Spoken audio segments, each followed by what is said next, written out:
Next presentation will be the one by Professor Słyk from the University of Technology of Warsaw, the city of bits today, urban space as a result of rules. Over to you, Professor.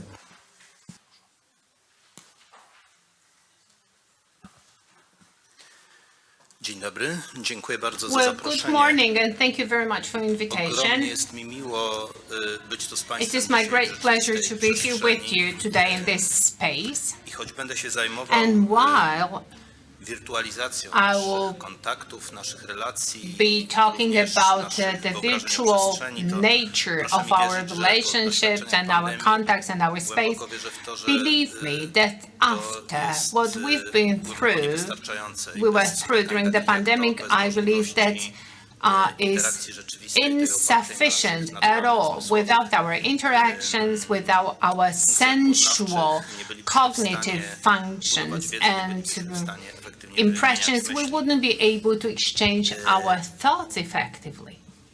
Tematem mojego The dzisiejszego topic wystąpienia of będzie my presentation pewna today część materiału, is a który part, państwo certain part of the możecie szerzej, material. skonfrontować z własnymi You may confront wyobrażeniami this poprzez material lekturę referatu with your i own ta impressions część jest by reading my wybrana essay, głównie my poprzez paper. osobę And I focused myśliciela, on this który mnie main part natchnął do tego, here żeby zatytułować ten referat w taki sposób, because żeby go he was my inspiration jako to build my paper on it and to have this structure which juxtaposes certain concept of architecture and imagination. So it's Bill Mitchell, who is the former Dean of Architecture at the MIT. Actually, I had the opportunity to meet Bill Mitchell in person in 1990s before even he wrote that book, which inspired me to write this essay, and that was a very unusual meeting. Professor is an incredible person with a very sharp mind and also very open to exchange of thoughts, and a person like that may be extremely effective to explain and to suggest what we can expect in the decades to come. And Professor left a complete description of his observation of what we can expect, and these are covers of his books. They touch upon issues which come and rise from architecture. Bill Mitchell, he was capable of combining this vision-oriented and futuristic thinking with a prediction of what is coming and with very down-to-earth practical actions in the academic milieu. So he was the creator of a modern vision of the MIT campus, which was a reference to all contemporary campuses. He was also the creator of Smart Cities MIT Lab. So that was the cradle of prototypes of so many solutions that we've been using and that inspire us. And the bottom row below, that these are professors' publications or publications that refer to the professor. And here, that's the book published in 1996. In my opinion, that is the starting point for all later subsequent concepts of professor and for all the tests and concepts run tests in RAP. So I would like to test Mitchell's thoughts against the background of subsequent taxonomies. So I have certain ideas that are presented in models here. So I would like to juxtapose them with models. So these concepts are the most unrealistic and unreal models. So these are informational models.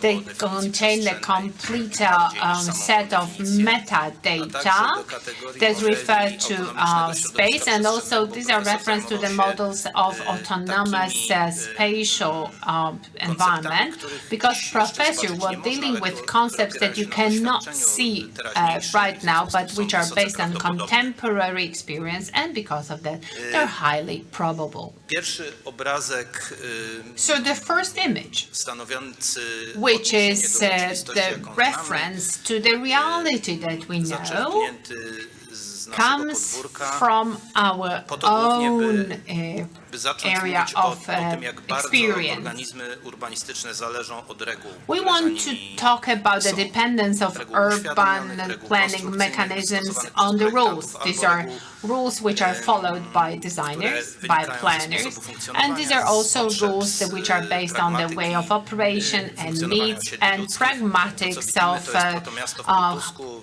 human faza przed settlements operations. So this is a settlement in the I to jest town model of Półtusk, komputerowy, ale nie a zbudowany w taki sposób, że na pre-settlement podstawie wykopalisk archeologicznych state. budowano It is a domy w jakichś computer określonych model, lokalizacjach, but it's not that these houses, the structure of these houses and the model was based on post-architectural archaeological excavation concept. We created this model in our faculty.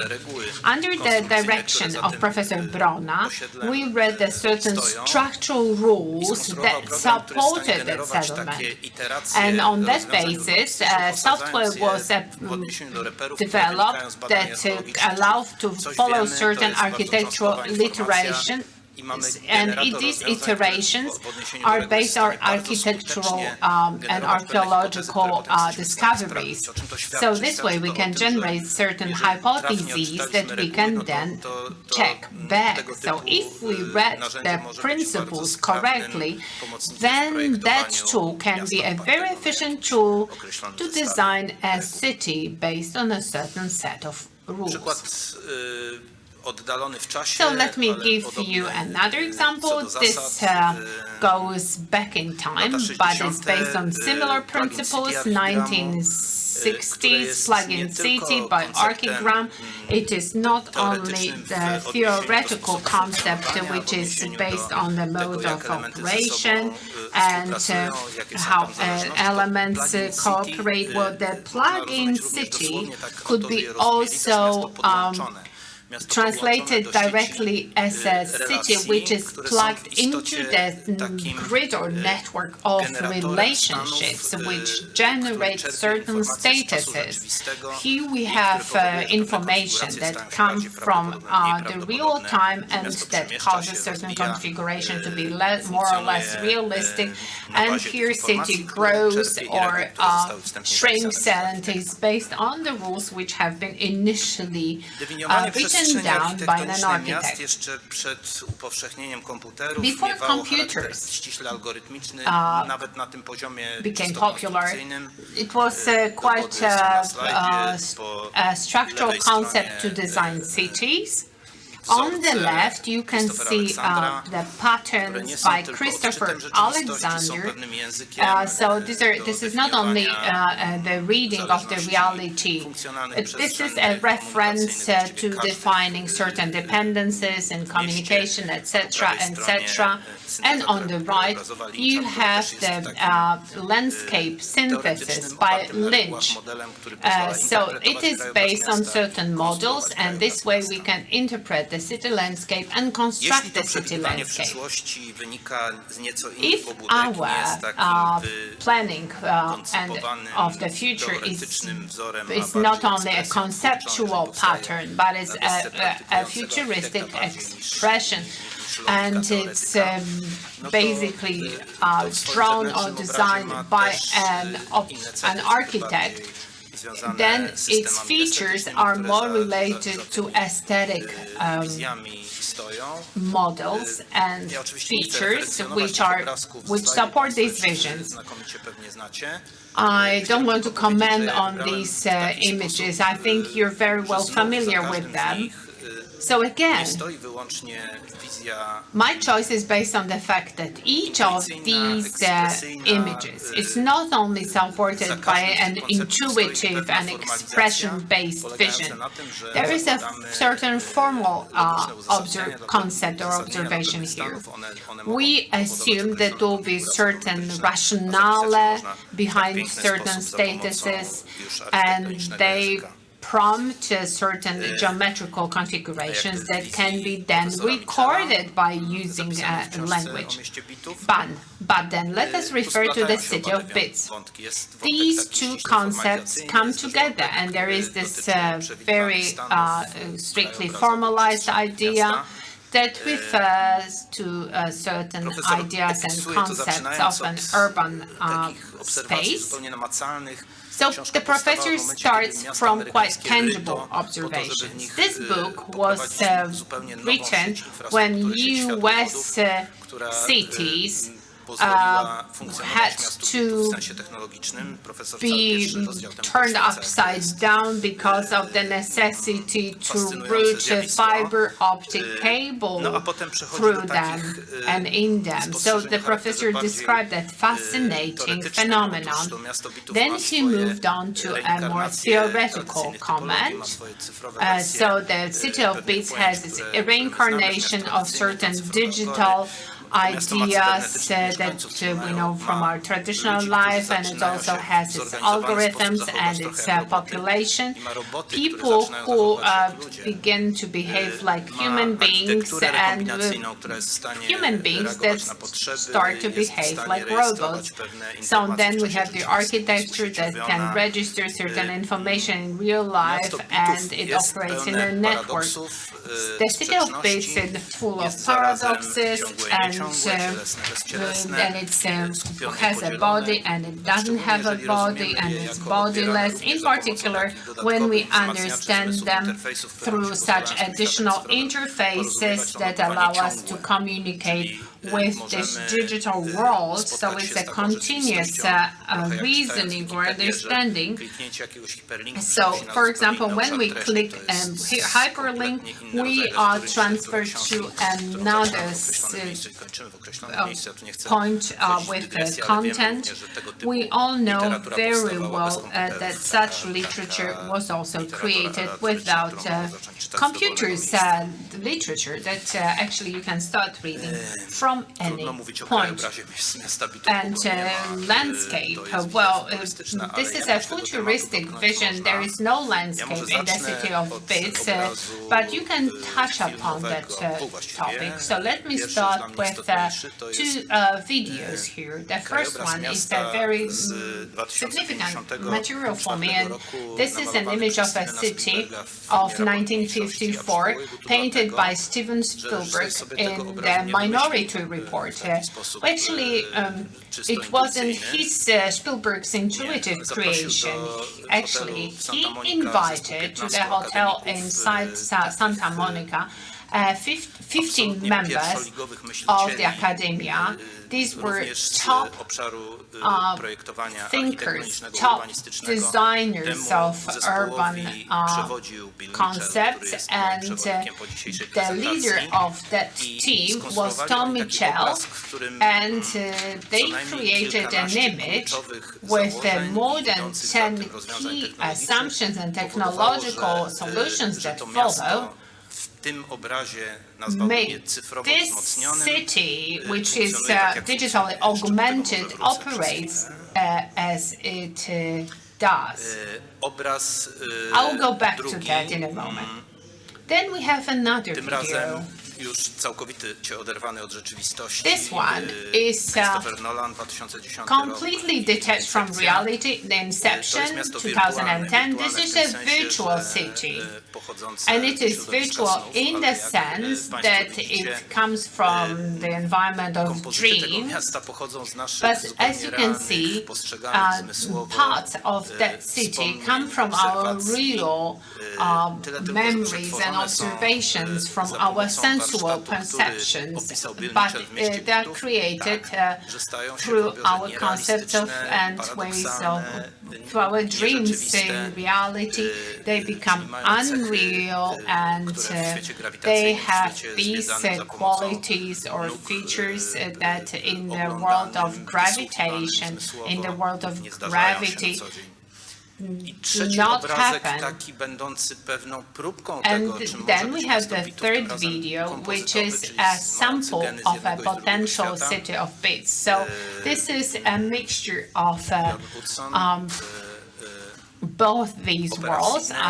Woodson, the Sydney Opera in 2023, the Opera House in Sydney was celebrated. It's celebrating its 50th anniversary.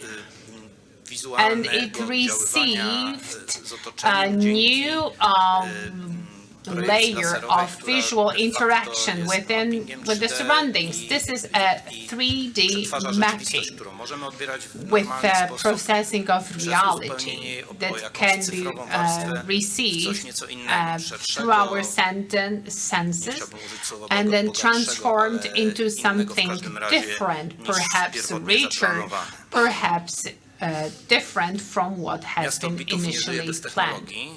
Now, technology. The City of Bits cannot go on without technology. Technology has made it to our real life, and it's here to stay. So this is the map of the center of Krakow, the surroundings of the central railway station in Krakow, and these are buses which cruise and circle around us.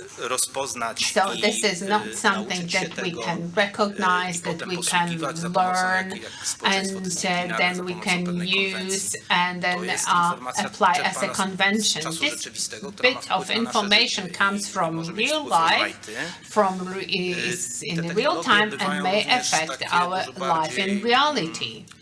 These technologies tend to be more tangible in terms of their real-life application. This is an MIT lab prototype from Bill Mitchell's team, MIT car or a city car, a vehicle of the future, which is unmanned, autonomous and transformable, and it changes the needs of urban corridors when it comes to its storage. It changes our habits, because we can just call it and it will take us and drive us where we want. And it's actually in use in the south of France, so this is not a virtual reality. This is tangible reality.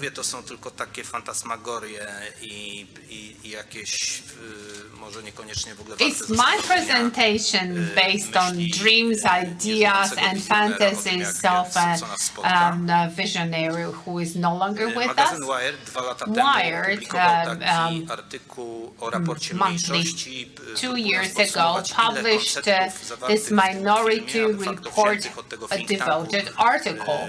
So in this article, the authors wanted to analyze how much of the Minority Report concepts have been technologically processed and applied in our environment.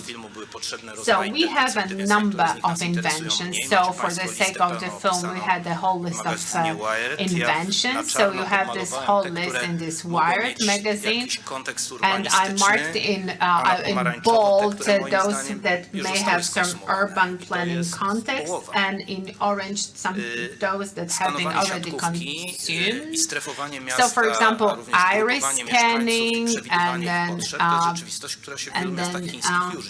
a certain following citizens and anticipating their needs. Well, that is already happening in China. We can recognize people and also understand the response from the urban mechanism. We all have autonomous cars around us. Those of you who drove Tesla in this automated or autonomous mode, you can see that vehicles can do much more than they're legally allowed to.